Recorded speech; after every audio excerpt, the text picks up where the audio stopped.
Bonjour tout le monde, c'est Laurie, j'espère que vous allez bien en cette fin d'été qui a pu être pour certains un petit marathon relationnel, j'ai l'impression en tout cas. Je vous parle dans cette vidéo de la pleine lune du 31 août qui arrive et que je trouve assez intéressante parce qu'on a dans le ciel 6 planètes sur les 10 qui rétrogradent. Alors, une rétrogradation, c'est un effet d'optique, enfin voilà, sans rentrer dans trop de détails, mais depuis la Terre, on a l'impression que les planètes, au lieu d'avancer dans le mouvement naturel des choses, elles se mettent à reculer. Donc voilà, on va pas faire d'explication là-dessus, mais l'idée c'est ça. Astrologiquement parlant, du coup, c'est l'idée que les planètes, quand elles avancent, elles nous apportent voilà, leur énergie. Et en rétrogradant, elles vont diriger leur énergie vers l'intérieur. Donc on est dans des périodes d'introspection. Et donc là, sur les 10 planètes, donc on a le Soleil et la Lune qui ne rétrogradent jamais. Et on a Mars et Jupiter qui sont les deux planètes à marcher en marche directe en ce moment, à aller en marche directe. Toutes les autres, elles sont dans cette espèce de rétrogradation, de mise en marche arrière. Et du coup, c'est assez intéressant parce que ça veut dire qu'on a beaucoup d'énergie qui est tournée vers l'intérieur. Ce qui se passe, c'est que on a donc le soleil dans le signe de la Vierge et la lune dans le signe des poissons en face. Une pleine lune, je le dis à chaque fois, c'est toujours une période d'équilibrage entre deux énergies. Nous, on est là depuis la Terre et du coup, on essaye de trouver un équilibre entre voilà, deux énergies opposées et complémentaires.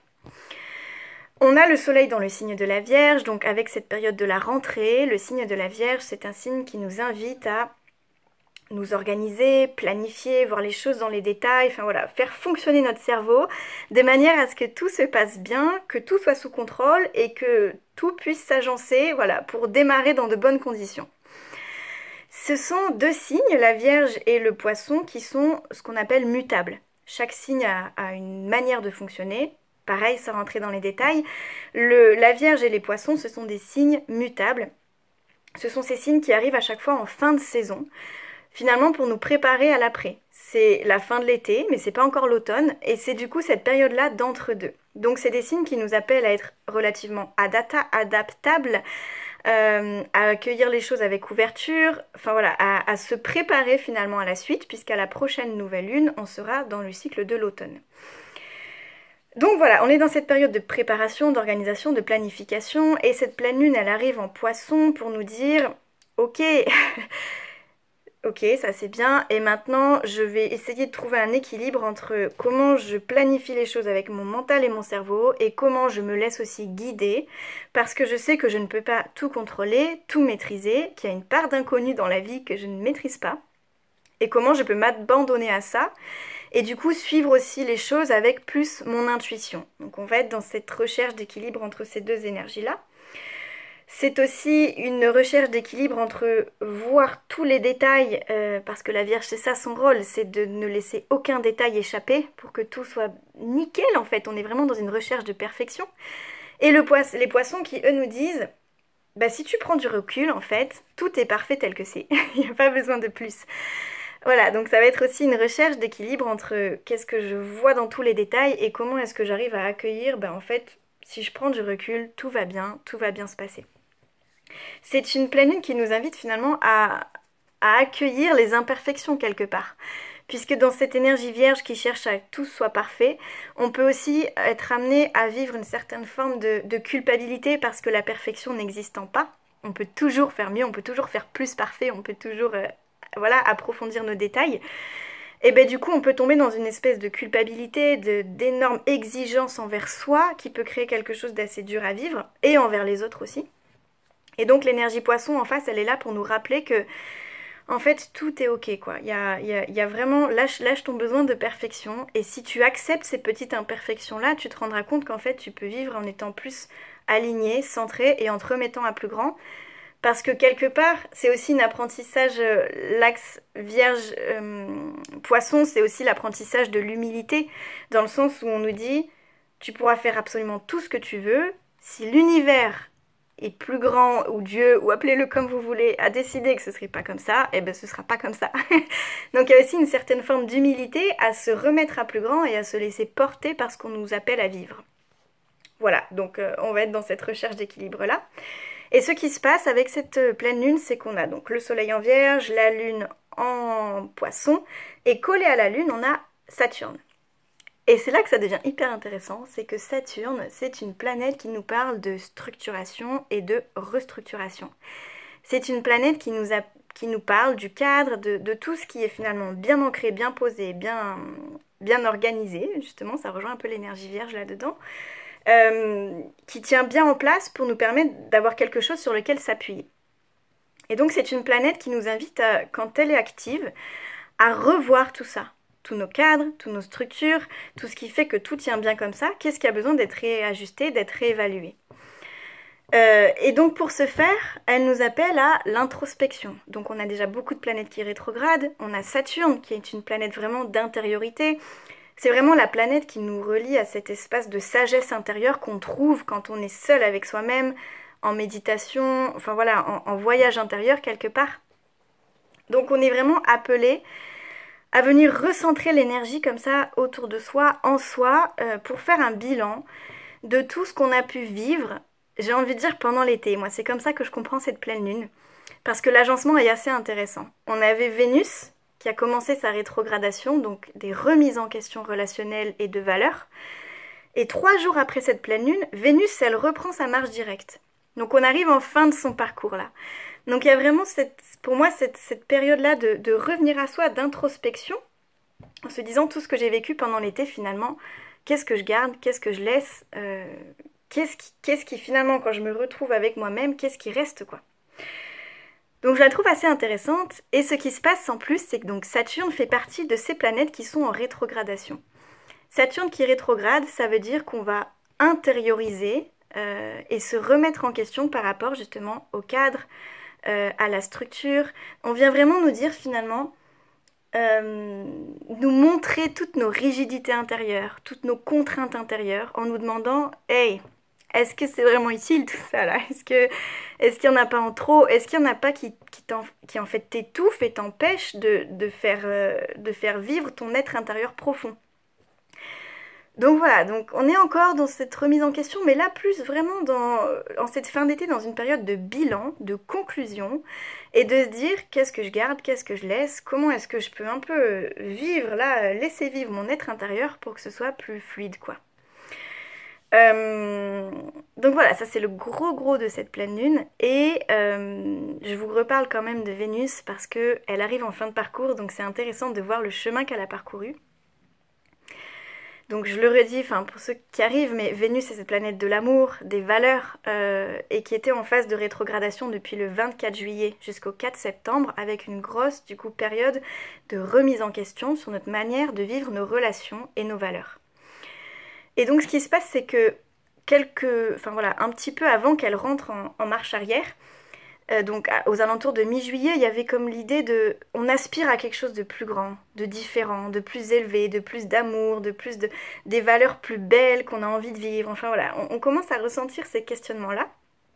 Et puis, au fur et à mesure de sa rétrogradation, Vénus, du coup, pendant 40 jours, elle va nous apporter soit des événements, soit des compréhensions intérieures, qui vont nous permettre de cheminer sur, justement en fait, là je te montre très concrètement ce que tu as besoin ce que tu as envie de déconditionner, les questions que tu peux te poser pour que tes valeurs soient plus élevées et plus alignées avec toi, et non avec ce qu'on te dit, ce que tu dois, etc. C'est vraiment un recentrage sur nos valeurs et la manière dont on veut vivre nos relations. Donc ça a été depuis fin juillet jusqu'au 4 septembre, et à partir du 4, du coup, Vénus va recommencer à avancer. Alors, une planète qui se remet en marche, c'est un petit peu comme si on venait la réveiller et lui dire « Eh oh, ça repart !» Donc c'est l'idée que potentiellement ça repart doucement, c'est tranquille, voilà, on va pas faire un truc drastique. Mais néanmoins, ça repart. Donc c'est l'idée que toutes les grandes aspirations, les grandes prises de conscience, les déconditionnements qu'on a pu vivre pendant toute cette période-là, comment est-ce qu'on peut maintenant, concrètement, les faire vivre et les incarner dans nos vies? C'est comme s'il y avait l'idée de ces grands idéaux-là, comment tu les incarnes maintenant? Il y a un petit peu un principe de revenir à la réalité pour que tout ce qu'on a vécu là ne soit pas perdu, On ne revienne pas en marche arrière, mais on les incarne vraiment concrètement dans la matière. Alors au début ça peut être un peu flou, on ne sait pas trop bien comment s'y prendre, on ne sait pas quelle forme ça va prendre, mais l'idée c'est vraiment ça, c'est comment je vais ancrer tout ça quoi. Et ça peut être évidemment donc la forme des relations qu'on a envie de vivre, les valeurs qu'on a envie d'incarner dans notre vie, le plaisir qu'on prend à vivre et quelle place on lui donne dans nos vies. Qu'est-ce qui me manque? Et l'argent. L'argent, c'est-à-dire quelle place prend l'argent dans ma vie, comment j'utilise l'argent, de quoi j'ai envie de faire avec ça, enfin voilà. Donc toutes ces thématiques-là, elles ont été bien brassées, secouées, mélangées là, pendant tout l'été, et d'un coup ça ressort un beau gâteau, et quelle forme il va prendre, quel goût il va avoir, qu'est-ce qu'on en fait en fait de tout ça. Voilà, et j'ai envie de vous dire deux dernières petites choses par rapport à ça, c'est que pendant tout son voyage, Vénus, elle a été en contact avec 2 planètes, Jupiter et Uranus. Si on mélange tout ça, j'ai pas trop envie de rentrer dans les détails sinon ça va être trop long. Si on mélange tout ça, on a vraiment... Tout ça, ça s'est passé, Vénus elle était en Lion, donc on nous a vraiment appelé à nous questionner sur comment est-ce que je peux vivre une forme d'amour en étant à la fois pleinement engagée, conscient de l'autre, d'avoir envie de bien faire les choses et de vivre des belles relations, et en même temps sans perdre mon indépendance et ma liberté. Ça a été vraiment les questions, et du coup une des conclusions qui pourrait être au niveau collectif de tout ça, et chacun voit comment il chemine avec ça, mais c'est que on vient finalement nous apprendre et nous dire tu vas pouvoir vivre l'amour et partager et vraiment être dans ces relations d'amour, que ce soit amoureux, que ce soit amical, que ce soit parental, quelle que soit sa forme, tu vas pouvoir vivre l'amour à partir du moment où dans cet espace-là, il y a suffisamment de liberté et d'indépendance pour chacun. Donc c'est vraiment finalement se remettre en face de soi et quelque part un petit peu de ses responsabilités avec Saturne là pendant cette pleine lune qui nous dit en fait voilà, pour accéder au grand amour, à l'amour que tu as envie de partager avec les autres, ça nécessite que tu sois centré dans tes valeurs, dans ce que tu veux et dans l'indépendance que tu as, voilà, qui t'est propre quoi. Voilà, dernière petite chose, Uranus justement, qui était en lien avec Vénus là pendant, et qui l'est encore hein, jusqu'à début octobre, donc voilà, tranquille, tranquille, ça redémarre. Il est en rétrogradation depuis le 28 août. Donc ça commence avec cette pleine lune et jusqu'à début janvier 2024. Et c'est l'idée que du coup, on arrive dans une période d'intégration de tous ces changements. Donc là encore, on nous redit un peu la même chose. Bilan, intégration, introspection, tous les changements qui ont été vécus. Et bien maintenant, on les fait siens et on voit comment est-ce qu'on peut les incarner et les faire vivre dans la matière. Et toute dernière chose, je le redis rapidement parce que j'en ai déjà parlé la dernière fois, Mercure, la planète de la communication et du mental, des pensées, qui rétrograde du 23 août jusqu'au 15 septembre. Et du coup, ça parle de plein de choses. J'ai juste envie de vous dire que on a été beaucoup amené à revoir nos valeurs. Et là, pendant 3 semaines, on est du coup appelé à revoir aussi nos croyances de la même manière pour voir qu'est-ce qu'on garde pas, qu'est-ce qui nous enferme, qu'est-ce qui nous rend libres. Et voilà. Donc si je résume, pour moi c'est vraiment une pleine ligne d'introspection, de retour à soi, de faire le tri, le bilan, voilà, après tout cet été là, mouvementé intérieurement, qu'est-ce qui reste, qu'est-ce que je garde, comment j'incarne ça dans la matière, quelles sont les valeurs que j'ai envie de vivre, quels sont les principes relationnels que j'ai envie d'appliquer dans ma vie, et comment je fais pour concrètement les incarner. Voilà. Je vous souhaite à tous un beau passage. Je vous retrouve pour la prochaine nouvelle lune. Je vous envoie plein d'amour. À tous ceux aussi qui traversent des choses assez intenses, avec qui j'ai pu discuter. Merci pour vos échanges, merci pour vos partages. Et d'ailleurs, je le place ici, grâce toujours à mon amie Salomé, avec qui on fait les newsletters. Il y a aussi une espace qui s'ouvre sur Facebook et sur Instagram, donc toujours sur la page Accompagner tes passages. Alors moi c'est pas du tout mon univers, mais Salomé oui, donc encore merci grâce à elle. Pour ceux qui sont plus attirés vers Facebook et Instagram, il y a pas mal d'infos du coup qui sont mises à jour sur ces pages là, si vous voulez aller les voir, voilà, il y a plein de belles choses. Je vous souhaite à tous un beau passage et je vous dis à dans 15 jours, salut salut.